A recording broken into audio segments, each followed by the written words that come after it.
Assalamualaikum warahmatullahi wabarakatuh. Perkenalkan, nama saya Lutfia Syakurahmah, NPM 1911080335, Prodi Bimbingan Konseling Pendidikan Islam kelas BKI. Baik, di sini saya akan mengajak sesi konseling kelompok, yaitu yang berjudul Self Management, yaitu tugas akhir ujian semester. Baik, yang pertama saya akan memperkenalkan konseling saya yang bernama Mbak Intan dan saya sebagai konselornya. Baik, Mbak Intan bisa menceritakan apa masalahnya?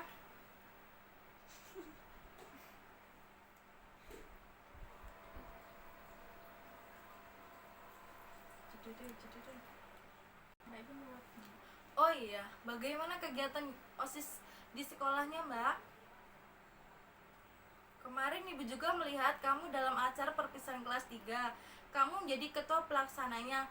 Wah, pidato kamu sangat bagus, kalimatnya jelas dan syarat makna. Dari mana kamu belajar berpidato sehingga hasilnya bisa luar biasa seperti kemarin? Ibu bangga padamu, Mbak. Ini sukanya membuat saya GR saja. Ibu mengerti apa yang kamu rasakan saat ini. Mbak Intan tak perlu takut karena apa yang akan kita bicarakan nanti sifatnya rahasia. Jadi masalah ini hanya Ibu dan Mbak Intan yang mengetahui. Asepeting pengalihan ke topik inti. Baiklah Bu, sebenarnya saya punya masalah. Ibu tahu kan selain aktif di OSIS, saya juga aktif di organisasi bola basket. Saya merasa menjadi sangat sibuk dan hanya punya waktu untuk sedikit belajar. Bahkan terkadang saya harus meninggalkan kelas. Dengan mengikuti berbagai organisasi, saya merasa mendapatkan banyak pengalaman dan juga teman-teman baru. Akan tetapi, akhir-akhir ini saya sangat sulit untuk mengatur waktu belajar saya. Biasanya saya baru akan sampai di rumah pukul 18.30.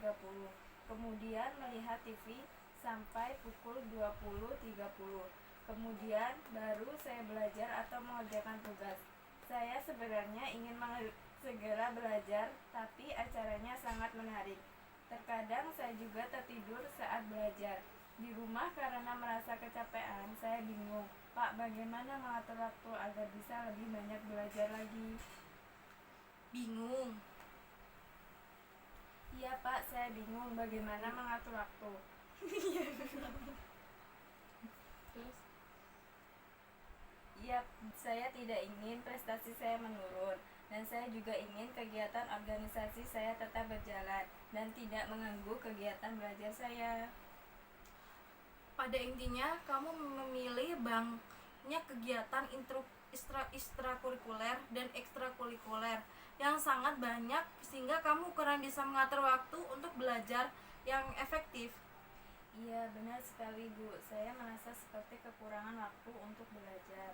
Iya. Dari apa yang telah kamu kemukakan tadi, Ibu dapat menyimpulkan bahwa intinya kamu kurang bisa mengelola diri dalam mengatur waktu antara waktu belajar dengan kegiatan ekstrakurikuler kamu di sekolah sehingga prestasi kamu menurun sumeri.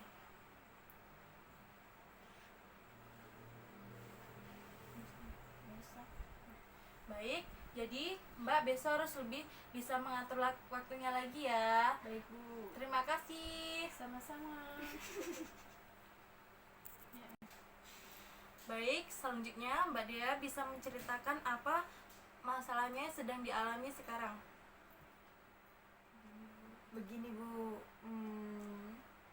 Mungkin Mbak Dea masih ragu untuk mengungkapkan apa yang terjadi pada Mbak Dea. Tidak perlu takut Mbak, karena ini nanti bersifat rahasia. Jadi Mbak Dea nggak usah takut untuk biar orang mengetahuinya.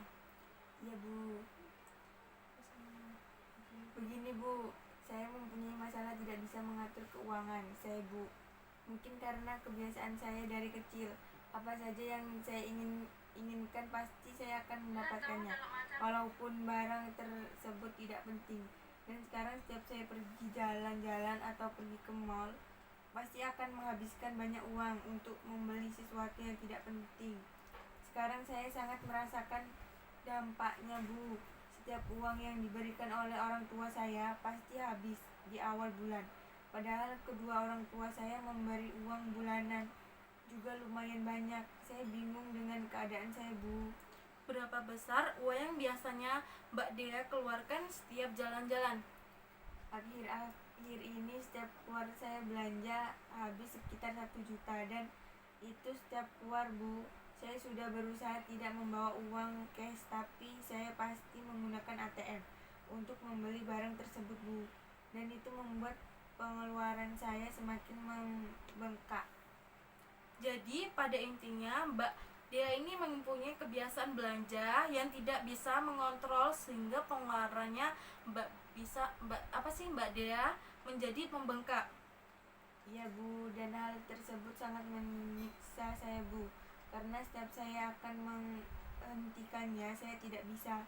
Teman-teman saya juga sudah mengingatkan saya, tapi saat berbelanja saya seakan kalap, Bu, apalagi kalau ada diskon, Bu. Tanpa berpikir lagi saya pasti akan belanja banyak sekali, tidak terkontrol, Bu.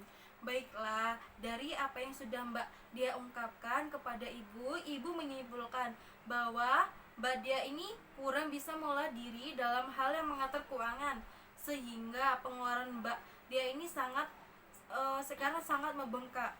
Iya, Bu. Apakah orang tua Mbak Dea ini mengetahui tentang hal ini? Tidak, Bu. Selama ini orang tua saja tidak tahu. Semua barang-barang yang saya beli saya letakkan di kos, Bu. Tidak pernah saya bawa pulang. Baiklah, kalau begitu kita akhiri pertemuan kita ini. Kira-kira Mbak Jessica bisa bertemu lagi kapan? 1 minggu lagi saya bisa, Bu. Baiklah, sampai jumpa 1 minggu lagi ya Mbak. Dan tolong selama 1 minggu ke depan catat apa saja yang Mbak Dea beli dalam 1 minggu itu. Baiklah, Bu, saya akan melakukannya. Terima kasih atas waktunya, Bu. Iya Mbak, sama-sama. Assalamualaikum. Waalaikumsalam. Assalamualaikum warahmatullahi wabarakatuh. Waalaikumsalam warahmatullahi wabarakatuh. Silakan masuk, Bu. Iya, Bu, terima kasih. Ini daftar belanja saya dalam 1 minggu ini, Bu. Iya Mbak, Ibu baca dulu ya Mbak. Daftar ini menunjukkan dalam 1 minggu Mbak Dea sudah menghabiskan lebih dari 1.500.000 untuk membeli sepatu, baju, aksesoris. Menurut Mbak Dea, apa yang seharusnya Mbak Dea ini lakukan? Saya seharusnya merubah kebiasaan saya, Bu. Saya harus hemat. Saya sudah mencobanya berulang kali, Bu, tapi saya selalu tidak bisa menahan hasrat untuk membeli barang-barang yang ada di hadapan saya, Bu. Saya ingin sekali menghentikan memakai ATM, jadi saat tidak ada uang di dompet, saya tidak menggunakan ATM, Bu. Ide yang bagus itu. Mbak Dea bisa menghentikan penggunaan terlebih dahulu ATM untuk mengurangi kebiasaan belanja Mbak Dea. Tapi saya tidak yakin bisa menghentikannya, Bu. Saya yakin Mbak Dea bisa melakukannya kali ini. Nah, sekarang bagaimana kalau kita membuat kontrak? Kontrak? Iya, kontrak agar Mbak Dea itu menaati apa yang nanti menjadi kontrak kita. Seperti ini, dalam 1 bulan ini saya harus mengeluarkan uang tidak lebih dari 500. Jika saya melanggarnya, saya akan mendapatkan hukuman. Dan jika saya bisa melakukannya, saya berhak mendapatkan hadiah. Apa Mbak Dea sampai sini mengerti? Iya, Bu, saya mengerti. Baiklah, silakan Mbak Jessica memikirkan berapa jumlah uang yang harusnya Mbak dikeluarkan pada 1 bulan ke depan. Iya, Bu. Baiklah, Bu. Dalam 1 bulan ke depan saya harus bisa hanya mengeluarkan uang tidak lebih dari 700.000. Saya tidak akan belanja barang-barang yang tidak penting dan hanya mengeluarkan uang untuk kebutuhan kuliah. Dan saya untuk semesteran tidak akan menggunakan ATM. Menurut Ibu, uang 700 sudah bisa mencukupi kebutuhan Mbak Dea dalam 1 bulan untuk mengerjakan tugas, uang makan, dan kebutuhan yang lain tanpa berbelanja yang berlebihan. Nah, sekarang kita tentukan konsekuensi apa yang akan Mbak Dea terima jika Mbak Dea ini melanggarnya. Iya.